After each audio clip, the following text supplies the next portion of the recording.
مجھ سے زیادہ جانتے ہیں، اس لیے کہ کتابوں میں ہمارے بزرگوں نے لکھا ہے سرکار غریب نواز سے عقیدت محبت اگر سچی ہوتی ہے فیض بھی خوب ملتا ہے، بے شک بہت فیض ملتا ہے۔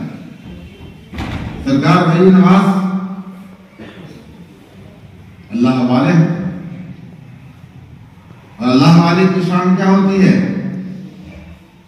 ہم اور آپ ان کی بارگاہ میں تو نہیں پہنچے، مگر جو اللہ والا ہوتا ہے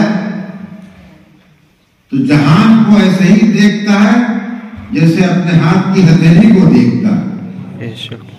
ان کے لیے قرب و بود مکانی برابر ہے۔ اگر یہیں سے سچی عقیدت سے پکی عقیدت سے ہم غریب نواز کو یاد کریں گے، یقیناً غریب نواز کا کرم ہوگا، کرم ہوگا۔ اور غریب نواز نے جو کرم فرمایا مجھ پہ، میں آپ کو بتانا چاہتا ہوں۔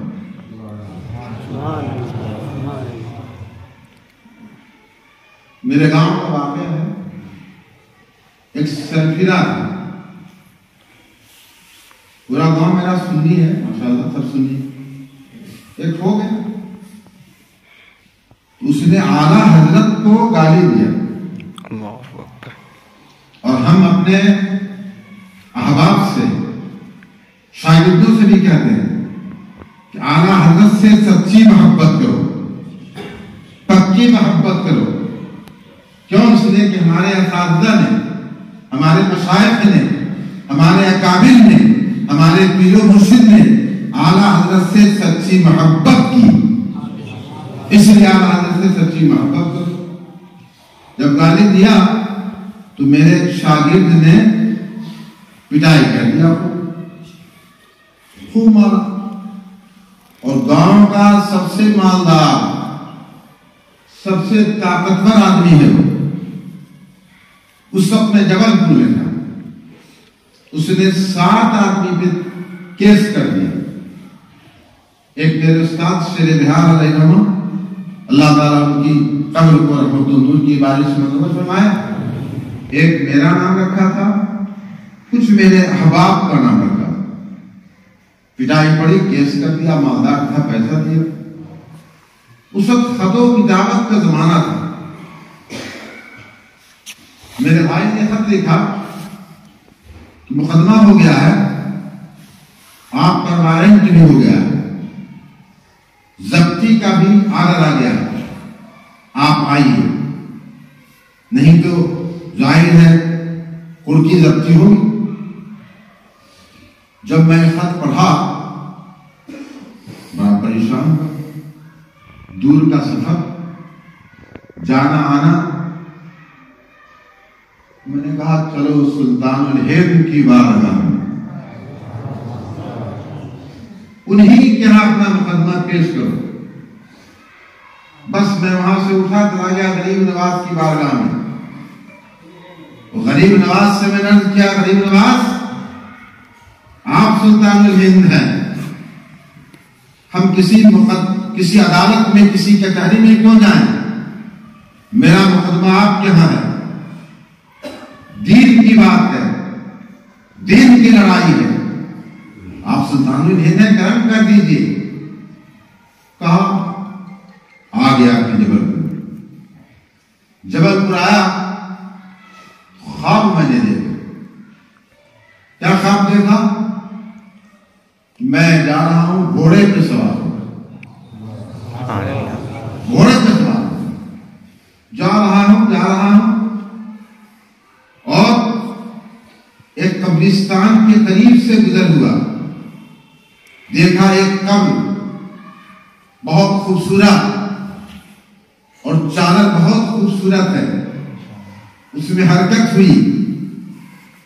اس کو بنانے والے نے بتایا جانتے ہیں کون ہے؟ میں نے کہا بولو کون ہے؟ کہا یہی تو غریب نواز ہیں۔ اللہ اکبر، سبحان اللہ۔ اور قبر میں حرکت ہونے لگی، آواز آئی جاؤ کچھ نہیں ہوگا۔ پھر آنکھ کھلی، انتظار کیا کہ اس خواب کی تعبیر کیا ہے. میرے بھائی کا خط آیا، اب نہیں آنا ہے، مقدمہ ختم ہو گیا. سبحان اللہ سبحان اللہ. غریب نواز نے کرم فرمایا مسجد میں بیان کر رہا ہوں. ایسا نہیں ہے، میں ایسے تو کسی کی کرامت بیان ہی نہیں کرتا ہوں، اپنے پیر مرشد کی نہیں بیان کرتا ہوں، حالانکہ پیر مرشد کی کرامت میں نے دیکھا ہے، جلدی میں نہیں بیان کرتا. مگر غریب نواز ہیں، ان سے عقیدت ہے، ان سے فیض ملا، اسی لیے بیان کر رہا ہوں. پھر 2004 کی بات، 2004 کے شروع میں شاید یا 2003 میں میری بیٹی کی شادی کا وقت آ گیا اور غریب نواز میں گیا. خیال آیا کہ بیٹی کے شادی کا وقت ہے اور اس وقت میری تنخواہ بہت معمولی تھی. گیا غریب نواز میں. غریب نواز میں جب گیا میں ہر سال میں کوشش کرتا ہوں ایک بار ضرور جاؤں. سرکار غریب نواز جاتا ہوں، بہت کچھ پاتا ہوں اللہ کے کرم سے. تو میں نے غریب نواز میں عرض کیا تھا، کیا غریب نواز کرم کیجئے، آپ کے یہاں تو بہت حاضری ہوئی، آپ بتائے رسول ہیں، رسول اللہ کی بارگاہ میں حاضری نہیں ہو پائی، کرم کر دیجئے، آپ کے لیے کیا ہے. اور دوسرا میں نے کہا، عرض کیا میری بیٹی شادی کے لائق ہو گئی ہے، کرم کیجئے، اس سے بھی مجھ کو سبکدوشی آسانی سے ہو جائے. ظاہر ہے مدینہ جانا، معمولی تنخواہ، کوئی بھی امید نہیں تھی بظاہر. کچھ ہی دنوں کے بعد میرے بھانجے کا فون آیا، مامو جان آپ کو حج کو جانا ہے. سبحان اللہ سبحان اللہ. میں نے کہا حج کو مجھ کو جانا ہے، مجھ کو پتا نہیں ہے، تم کو کہاں سے پتا ہے کہ مجھ کو حج کو جانا ہے.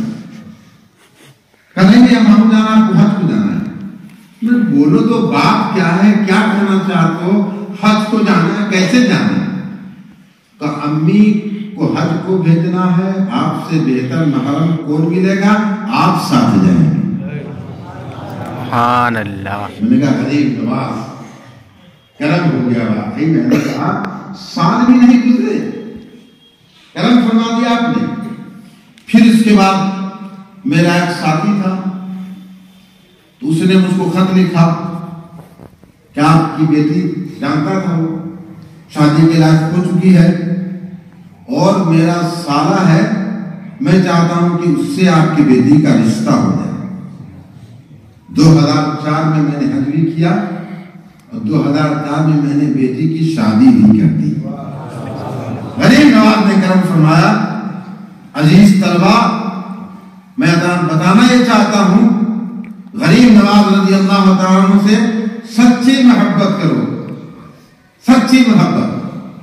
آگے اعلان ہوگا 10 بجے کا اور جبرن قہرن آئے ہو جانا. یہ محبت نہیں ہے، یہ عقیدت نہیں ہے. غریب نواز سے عقیدت محبت یہ ہے کہ تم اپنے خود ذمہ لے کے، اور 9 بجے 10 بجے کا اعلان ہوا تھا، 10 سے پہلے آ جاتے، شوق سے آتے، ذوق سے آتے، عقیدت لے کے آتے، محبت لے کے آتے، یقین جانو غریب نواز کرم فرمایا. اور میں بیٹھا، مولانا ساجد صاحب پریشان، اور مجھ کو بڑا افسوس ہو رہا تھا کیا غریب نواز کی تاریخ اور یہ بچے ایسے کہ غریب نواز سے محبت کا دعویٰ کرتے ہیں اور تقریر کے لیے کھڑے ہو جائیں گے اگر تو لگے گا ان سے زیادہ غریب نواز کا کوئی عاشق ہی نہیں. کل زور تقریر میں بس، مگر بلایا جا رہا ہے اور سنا فضیلت کے طلبہ کے ذمہ دار تھی وہ سب سے پیچھے تھی. عربیہ میں 26 سال رہا، یہاں بھی سنا پہلے تھا، مگر وہاں غریب نواز کا عرس ہو، غوث پاک کا عرس ہو، یہ بچے خود کرتے تھے اور کل انتظام کرتے تھے اور سادہ کو بلا کے لے جاتے تھے. میں صبح سے بیٹھا دیکھ رہا ہوں کہیں کہ یہ پریشان ہیں، بول بھیج رہے ہیں، خود جگہ کر کے آئے. یہ محبت نہیں ہے. محبت پیدا کرو, سچی عقیدت پیدا کرو. غریب نواز سے سچی محبت یا بزرگوں سے سچی محبت یہی ہے کہ سچے نمازی بن جاؤ, پکے نمازی بن جاؤ. یہ سچی محبت ہے. جتنے بھی بزرگان دین گزرے ہیں سب نے نماز سے محبت کی ہے, اور نمازی سے درجہ بلند ہوا ہے, نمازی سے ظاہر ہے اللہ کا قرب حاصل ہوا ہے. مگر آپ کو کچھ اثر نہیں, حاضری ہوتی ہے آ جاتے ہیں, حاضری میں کمی ہو گئی بس آپ پیچھے چلے جاتے ہیں, کمرے میں سوئے رہتے ہیں. اسی لیے حضرت صدر صاحب بہت دیر سے آپ کو سمجھا رہے تھے. وہ کئی بار نے کہا سمجھایا کیجیے اساتذہ. ہم نے بھی کہا سمجھیں کہ سمجھانے کا وقت نہیں, ڈنڈے ہی کا وقت ہے. بس یہ ڈنڈے کی سنتے ہیں, بات کی نہیں سنتے. اس لیے عزیز طلبا, سچی محبت پیدا کرو. سچی محبت پیدا کر لو گے, یقین جانو اللہ کا بھی کرم ہوگا. اللہ تعالیٰ ان بزرگوں کے فیوز سے بھی برکات سے بھی نواز دے گا جب سچی محبت کرو گے. غریب نواز رضی اللہ تعالیٰ عرس کا دن ہے, آج خیرات بٹ رہی ہے. سچی محبت کرو گے انشاءاللہ کوئی ضروری نہیں, وہیں جا یہیں بیٹھے بیٹھے غریب نواز خیرات سے نواز دیں گے.